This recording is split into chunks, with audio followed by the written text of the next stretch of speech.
श्री व्यंकटेश स्तोत्र. व्यंकटेशो वासुदेव प्रद्युम्नोमित विक्रम संकर्षणो अनिरुद्धश्च शेषाद्रिपतिरेव च जनार्दन पद्मनाभो व्यंकटाचलवासन सृष्टिकर्ता जगन्नाथो माधवो भक्तवत्सल गोविंदो भूपति कृष्णकेशवो गरुडध्वज वराहो वामनश्चैव नारायण अधोक्षज श्रीधर पुंडरीकाक्ष सर्वदेवस्तुतो हरि श्रीनृसिंहो महासिंह सूत्रकार पुरातन रमानाथो महीभर्ता मधुर पुरुषोत्तम चोडपुत्र प्रिय शांतो ब्रह्मादीनां वरप्रद श्रीनिधी सर्वभूतानां भयकृत्भयनाशनः श्रीरामो रामभद्रश्च भवबन्धैकमोचकः भूतावासो गिरावास श्रीनिवास श्रियपति अच्युतानंद गोविंदो विष्णुर्वेंकटनायकः सर्वदेवैकशरणं सर्वदेवैकदैवतं समस्तदेवकवचं सर्वदेवशिखामणि इदं कीर्तितं यस्य विष्णोरमिततेजसः त्रिकाले यः पठेन्नित्यं पापं तस्य न विद्यते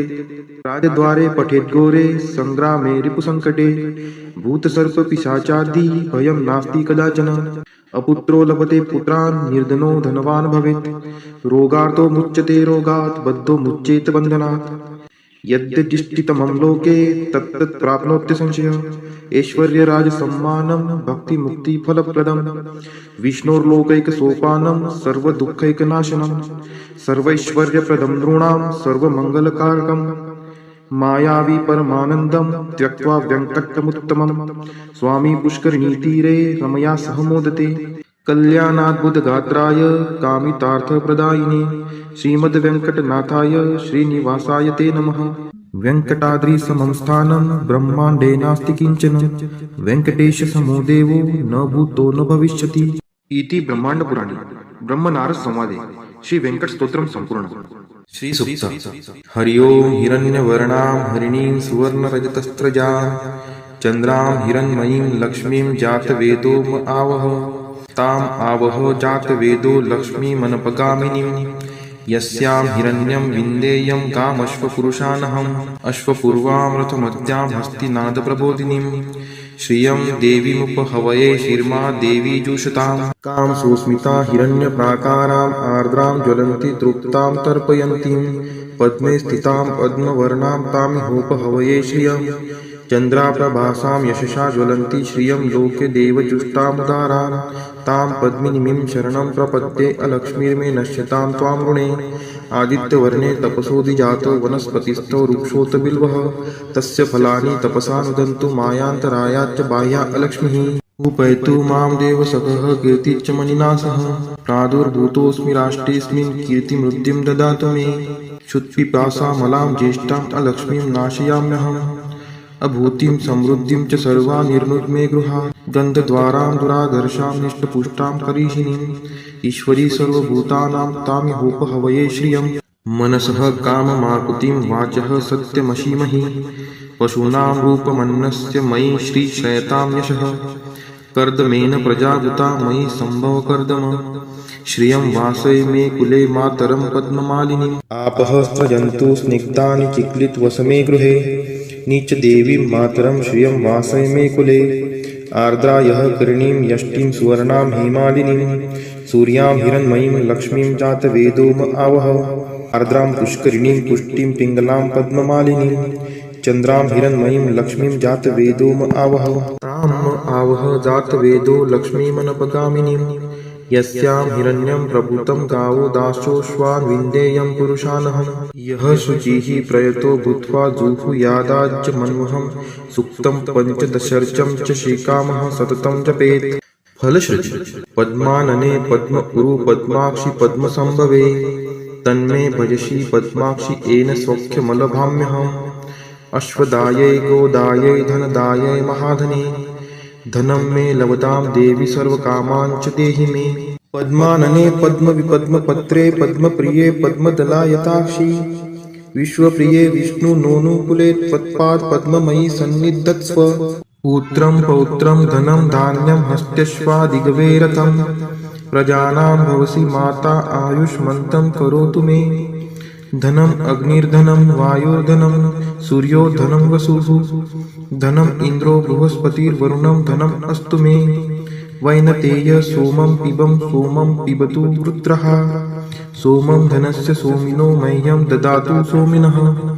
न क्रोधो न च मात्सर्यं न लोभो नाशुभा मतिः भवन्ति कृतपुण्यानां भक्तानां श्रीसूक्तं जपेत् सरसीजनीलये सरोजहस्ते धवलतरांशुकगन्धमाल्यशोभे भगवती हरिवल्लभे मनोज्ञे त्रिभुवनभूतिकरी प्रसीद मह्यं विष्णुपतिं क्षमां देवीं माधवीं माधवप्रियां लक्ष्मीं प्रियसखीं देवी नामाम्यच्युतवल्लभां महालक्ष्मी च विद्महे विष्णुपत्नी च धीमहि तन्नो लक्ष्मीः प्रचोदयात् श्रीवर्चस्वम् आयुष्यम् आरोग्यमाविधात् शोभमानं महीयते धान्यं धनं पशुं बहुपुत्रलाभं शतसंवत्सरं दीर्घमायुः इति श्रीसूक्तम्। ॐ महालक्ष्मी च विद्महे विष्णुपत्नी च धीमहि तन्नो लक्ष्मी प्रचोदयात्। ॐ महालक्ष्मी च विद्महे विष्णुपत्नी च धीमहि तन्नो लक्ष्मी प्रचोदयात्। ॐ महालक्ष्मी च विद्महे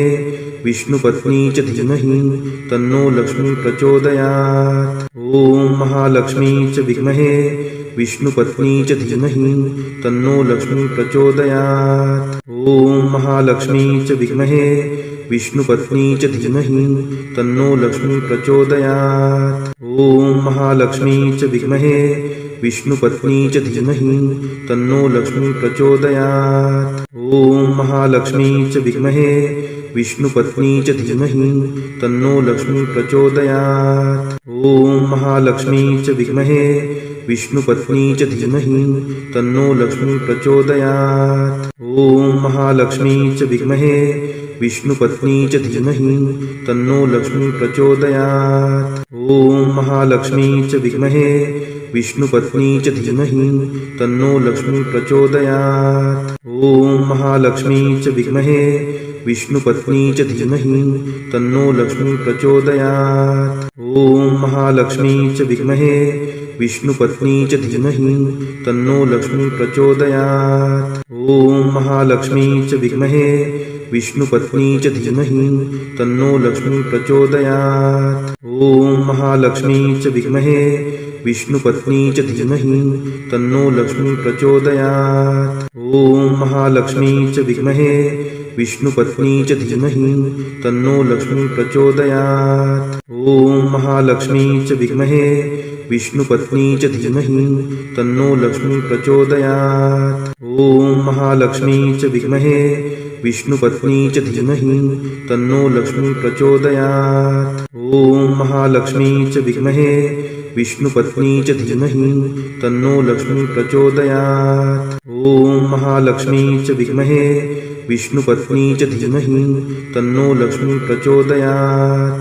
ॐ महालक्ष्मी च विद्महे विष्णुपत्नी च धीमहि तन्नो लक्ष्मी प्रचोदयात्। ॐ महालक्ष्मी च विद्महे विष्णुपत्नी च धीमहि तन्नो लक्ष्मी प्रचोदयात्। ॐ महालक्ष्मी च विद्महे विष्णुपत्नी च धीमहि तन्नो लक्ष्मी प्रचोदयात्। ॐ महालक्ष्मी च विद्महे विष्णुपत्नी च धीमहि तन्नो लक्ष्मी प्रचोदयात्। ॐ महालक्ष्मी च विद्महे विष्णुपत्नी च धीमहि तन्नो लक्ष्मी प्रचोदयात्।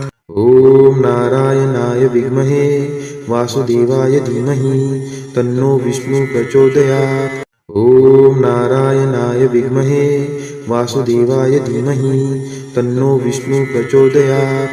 ॐ नारायणाय विद्महे वासुदेवाय धीमहि तन्नो विष्णु प्रचोदयात्। ॐ नारायणाय विद्महे वासुदेवाय धीमहि तन्नो विष्णु प्रचोदयात्। ॐ नारायणाय विद्महे वासुदेवाय धीमहि तन्नो विष्णु प्रचोदयात्। ॐ नारायणाय विद्महे वासुदेवाय धीमहि तन्नो विष्णु प्रचोदयात्। ॐ नारायणाय विद्महे वासुदेवाय धीमहि तन्नो विष्णु प्रचोदयात्। ॐ नारायणाय विद्महे वासुदेवाय धीमहि तन्नो विष्णु प्रचोदयात्। ॐ नारायणाय विद्महे वासुदेवाय धीमहि तन्नो विष्णु प्रचोदयात्। ॐ नारायणाय विद्महे वासुदेवाय धीमहि